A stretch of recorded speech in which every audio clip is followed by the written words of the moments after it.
विद्यार्थियों, हम पढ़ रहे थे द्वितीय पाठः, जिसका शीर्षक था बिलस्य वाणी न कदापि मे श्रुता। और यह एक कहानी थी जिसमें हमने पढ़ा अब तक कि एक खरनख नाम वाला सिंह होता है जो कि अपने जंगल में जहाँ पर वह रहता है भूख से व्याकुल होते हुए एक गुफा को प्राप्त कर लेता है और वह सोचता है कि यहाँ कोई रहने वाला है तो मैं यहाँ छिपकर बैठ जाता हूँ, और वो वहाँ छिपकर बैठ जाता है। उसी समय उस गुफा का जो स्वामी दधिपुच्छ नाम का जो शेर होता है वह आता है और वहाँ देखता है कि शेर के पैरों के चिन्ह वहाँ पर हैं, अर्थात यहाँ पर शेर छिपा हुआ है। ऐसी स्थिति में शेर सोचता है, क्या सोचता है कि इस सिंह से कैसे छुटकारा पाया जाए। तो वह विचार करता है और गुफा को आवाज़ लगाता है और कहता है कि हे गुफा, जब भी मैं आता हूँ तो मेरे और तुम्हारे बीच में ये शर्त हुई थी कि तू मुझे बुलाएगी, लेकिन आज तू आवाज़ नहीं लगा रही। ऐसा वह शेर उसको कहता है, उस गुफा को कहता है। अब चूंकि इस गुफा में शेर छिपकर बैठा हुआ था तो शेर सोचता है कि वास्तव में ये अपने मालिक को बुलाती होगी। तो फिर इस कहानी में आगे क्या होता है वही हम लेकर आए हैं पंचम गद्यांश में। यहाँ तक हमने पढ़ लिया था। तो आइए विद्यार्थियों, अब कहानी के अंतिम छोर में बढ़ते हैं। देखिए, तदहम अस्य आह्वानम करोमि। तदहम तो मैं, ठीक है, यहाँ पर अलग अलग हम करेंगे तो तत् धन अहम यानी तो मैं, अस्य आह्वानम, अस्य यानी इसका, अस्य, ठीक है, किसके बारे में बात कर रहे हैं? श्रृगालस्य। विद्यार्थियों, किसके बारे में बात कर रहे हैं? श्रृगाल के बारे में, कि इसका यानी श्रृगाल का, आह्वानम यानी आह्वान, करोम यानी करता हूँ। ठीक है, ये शेर कह रहा है। ठीक है, जैसा कि उसने सुना शेर के मुख से तो सोचा कि ये वास्तव में गुफा बोलती होगी तो मैं इसका आह्वान करता हूँ। एवं इस प्रकार सह वह कौन? श्रृगाल बिले प्रविश्य, बिल में प्रवेश करके, मैं भोज्यम भविष्यति, मैं यानी मेरा, भोज्यम यानी भोजन, भविष्यति यानी होगा, मेरा भोजन बन जाएगा। ठीक है, भोज्यम का मतलब होता है खाद्य पदार्थ अर्थात भोजन। इत्थम इस प्रकार विचार्य सोचकर सिंह, शेर ने, सहसा अचानक, ठीक है, इत्थम यानी इस प्रकार, विचार यानी सोचकर, सिंह यानी शेर ने, सहसा यानी अचानक, श्रृगालस्य श्रृगाल का आह्वानम अकरोत्, श्रृगाल का आह्वान किया। ठीक है, अब वो उसे बुलाना चाहता था, उसने आह्वान किया मतलब उसको बुलाया। सिंहस्य उच्च गर्जनेन, शेर की उच्च गर्जना से, यानी कि जैसे ही वो दहाड़ा तो उस दहाड़ने से, उस गर्जना से, प्रतिध्वनि ना सा गुहा, यानी प्रतिध्वनित हुई वह गुफा। ठीक है ना, सा गुफा, वह गुफा क्या हो गई? गुंजायमान हो गई।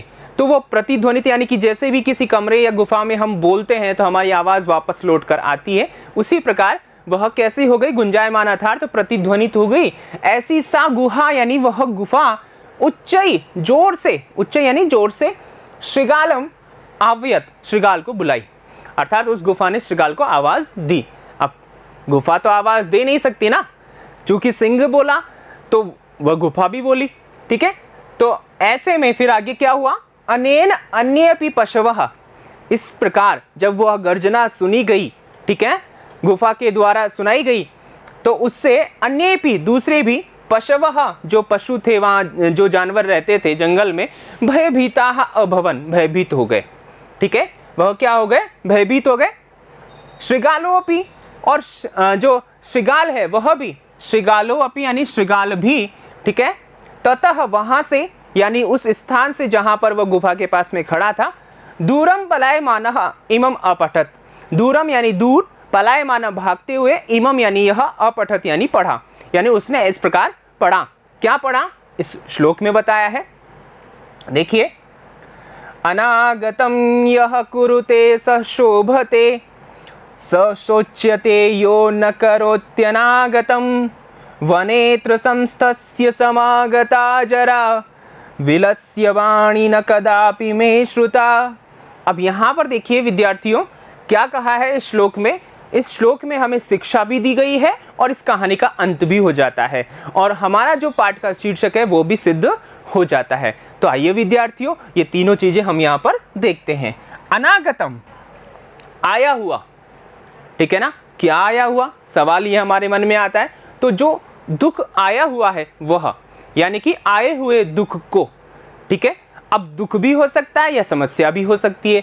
तो आए हुए दुख को यह, यानी जो व्यक्ति, यह का मतलब है जो व्यक्ति कुरुते यानी करता है, कुरुते यानी करता है, क्या करता है, निराकरण करता है।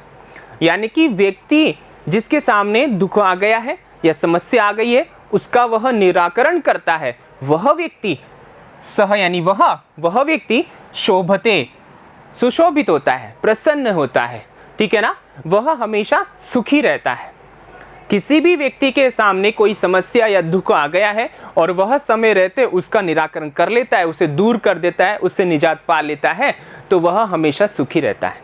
ठीक है विद्यार्थियों, अगली लाइन क्या कहती है, स सोच्यते, यानी कि स यानी वह व्यक्ति, सोच्यते का मतलब होता है कि सोचनीय होता है, चिंता करने योग्य होता है।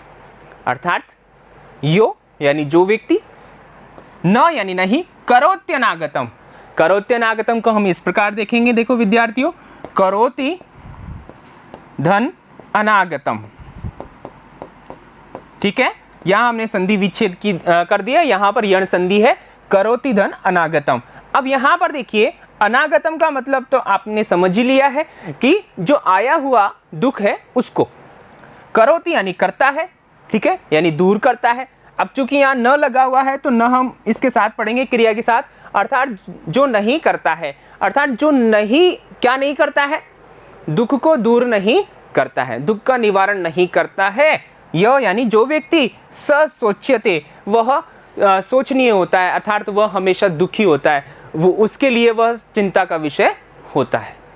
ठीक है विद्यार्थियों, अब यहाँ पर देखिए क्या हमें बताना चाहता है, ये हमें शिक्षा देना चाहता है इन दो लाइनों से कि जो व्यक्ति अपने जीवन में आने वाली या आने वाले दुख को, आने वाली समस्या या दुख को दूर कर देता है वह प्रसन्न रहता है, और जो व्यक्ति आने वाले दुख या समस्या को दूर नहीं कर पाता या नहीं करता है वह हमेशा दुखी रहता है। ठीक है ना, वह हमेशा विचार करता ही रहता है, ठीक है ना, उससे निजात नहीं पा सकता।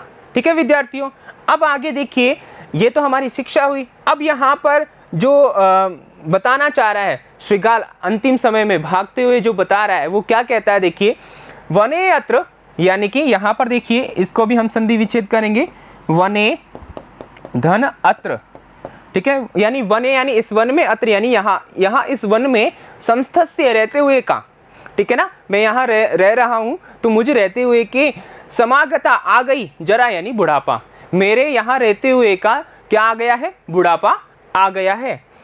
और बिलस्य वाणी न कदापि में श्रुता, लेकिन मैंने बिल की यानी गुफा की, वाणी यानी आवाज, न यानी नहीं, कदापि यानी कभी भी, मैं यानी मैंने, ठीक है, श्रुता यानी सुनी, यानी कि मैंने कभी भी बिल की आवाज या गुफा की आवाज नहीं सुनी। जंगल में रहते हुए मेरा बुढ़ापा आ गया लेकिन मैंने बिल की आवाज अर्थात गुफा की आवाज नहीं सुनी, ये यहाँ पर कहना चाहता है। तो अंत में हमारा शीर्षक भी सिद्ध हो गया कि ऐसा क्यों कहा, ठीक है ना, और साथ ही हमें शिक्षा भी मिल गई कि हमें जीवन में क्या करना चाहिए, और इस प्रकार ये कथा का अंत भी हो जाता है। तो यहाँ पर देखिए विद्यार्थियों, ये कथा हमने पूर्ण की। अब आगे देखते हैं इसके कठिन शब्दार्थ। देखिए, भोज्यम यानी भोजन योग्य पदार्थ, इत्थम इस प्रकार, सहसा अचानक, उच्चई जोर से, ततः वहां से, अनागतम आने वाले दुख को, कुरुते निराकरण करता है, सोच्यते चिंतनीय होता है, संस्थस्य रहते हुए का, जरा बुढ़ापा, बिलस्य बिल का। ठीक है, अब यहाँ पर देखिए कुछ प्रश्न बनते हैं जो हमने अतिरिक्त प्रश्न रखे हैं इस गद्यांश को समझने के लिए, वो इस प्रकार है। सिंह सहसा कस्य आह्वानम अकरोत, शेर ने अचानक किसका आह्वान किया, किसे बुलाया, एक पद में उत्तर देना है। अब यहाँ जो पद है हमारा प्रश्नवाचक पद जो है वह षष्ठी का एक वचन है, तो हमें पता है कि किसका आह्वान किया था, सिंह ने श्रीगाल का किया था। अब श्रीगाल को हमें षष्ठी एक वचन में बना करके लिखना है उत्तर के रूप में, तो यहाँ पर हमारा उत्तर क्या हो जाएगा, श्रीगालस्य। ठीक है विद्यार्थियों, एक पद में इस प्रकार उत्तर हो जाएगा। ठीक है, अगला प्रश्न देखिए, कस्य उच्च गर्जनेन गुहा प्रतिध्वनिता, किसकी उच्च गर्जना से जो गुफा है वह प्रतिध्वनित हुई, गुंजायमान हुई। अब किसने चिल्लाया था? गुफा में कौन बैठा था? सिंह बैठा था, ठीक है। और सिंह क्या था? उसने जैसे ही आवाज लगाई तो गुफा गुंजायमान हो गई। तो हम यहाँ पर देखिए ये कस्य है, षष्ठी का एक वचन, तो यहाँ पर भी हम षष्ठी का जो एक वचन है वो लिखेंगे सिंहस्य, ठीक है। अब यहाँ अगला प्रश्न देखिए, विलस्य वाणी न कदापि में श्रुता इति केन पठितः, ठीक है। विलस्य यानी बिल की, वाणी यानी आवाज, न नहीं, कदापि कभी भी, मेरे द्वारा, श्रुता यानी सुनी गई, इति केन पठितः ऐसा किसने कहा? अंत में कहा था ना, श्लोक में कहा था, ठीक है, श्रीगाल ने कहा। तो अब यहाँ पर देखिए प्रश्नवाचक जो पद है वो क्या है? केन। तो हमारा उत्तर क्या हो जाएगा? ये भी एक पद में उत्तर देना है, तो श्रीगालेन। क्या हो जाएगा विद्यार्थी? उत्तर हमारा श्रीगालेन, ठीक है। इस प्रकार हमने ये उत्तर लिखे। तो विद्यार्थियों ये थी अपनी जो कहानी है द्वितीय पाठ की, विलस्य वाणी न कदापि में श्रुता। मैं आपको एक बार बता दूं कि हमने इस कहानी में क्या पढ़ा कि एक शेर होता है जिसका नाम खरनखर होता है, ठीक है। एक शियार होता है श्रीगाल जिसका नाम दधिपुच्छ होता है, ठीक है।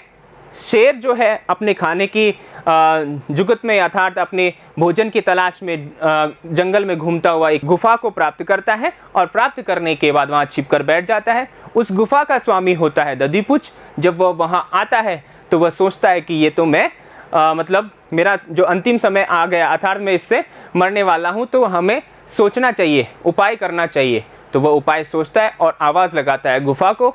तो गुफा को आवाज़ लगाता है तो गर्व हो जाता है सिंह को। क्या गर्व हो जाता है कि यहाँ पर मैं छिपकर बैठा हूँ इसलिए ये बोल नहीं रही है, और वास्तव में ये क्या करती है?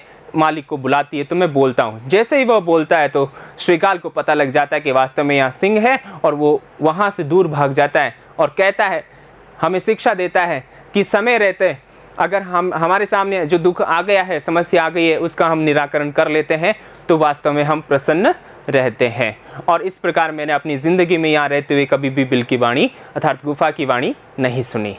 तो ये थी अपनी कहानी। आगे हम अभ्यास प्रश्नों के रूप में आपसे फिर मिलेंगे। तब तक के लिए नमस्कारः, धन्यवादः।